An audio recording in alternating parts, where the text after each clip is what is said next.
앞으로는 역시 돈이라는 생각이 드는데요. 한화에서 선수 생활을 시작한 30대 베테랑 투수 이태양, 장민재가 결국 결별할 것이라는 소식이 전해졌습니다. 관련 내용을 정리해드리겠습니다. 장민재는 2009년 2차 3라운드에서 한화에 지명되어 2019년 5라운드 지명까지 한화 이글스 유니폼을 입었는데요. 물론 중간에는 잠시 SS 랜더로 트레이드되었지만 FA 자격을 통해 한화로 돌아왔습니다. 장민재와 이태양 두 선수는 실력뿐만 아니라 인성과 꾸준함, 후배 케어로 한화 투수진의 성장에 기여했습니다.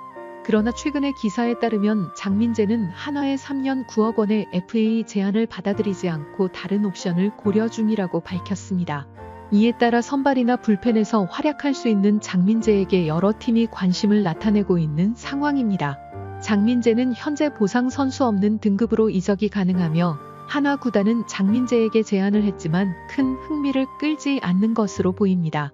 한화는 지난해 말 장시환과 3년 9억 3천만 원의 FA 계약을 체결한 바 있으며 이를 참고해 장민재에게 유사한 조건을 제시한 것으로 파악됩니다.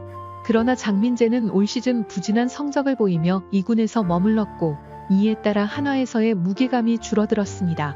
이에도 불구하고 롯데 자이언츠와 기아 타이거즈가 장민재에게 관심을 나타내고 있으며 특히 두 팀은 롱리 리프 불펜으로 활용할 계획이라고 합니다.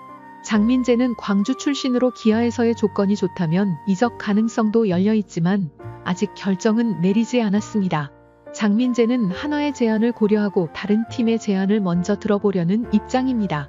한화 구단 관계자는 면담 일정을 조정 중이며 롯데와 기아는 이미 오퍼를 제시한 상태이고 장민재의 결정은 14일 이후에 이뤄질 것으로 예상됩니다. 장민재가 한화와의 협상에서 어떤 결정을 내릴지는 아직 미지수입니다.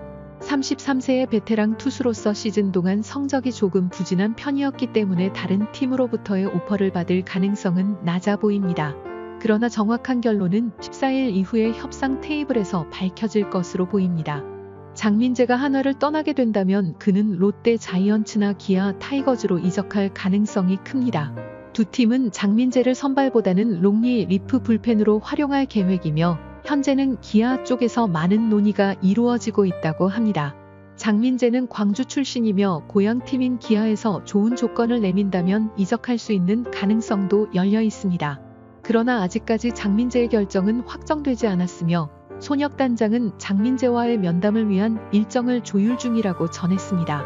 롯데와 기아는 이미 오퍼를 제시한 상태이며 장민재의 결정은 그 이후에 나올 것으로 기대됩니다. 장민재의 한화에서의 잔류 여부에 대한 결정은 한화 팬들뿐만 아니라 야구팬 전체의 큰 관심사 중 하나가 되었습니다. 장민재가 한화를 떠나게 된다면 그의 향후 경기 생활에 대한 새로운 이야기가 펼쳐질 것으로 예상됩니다. 이에 대한 업데이트는 14일 이후에 확인할 수 있을 것입니다.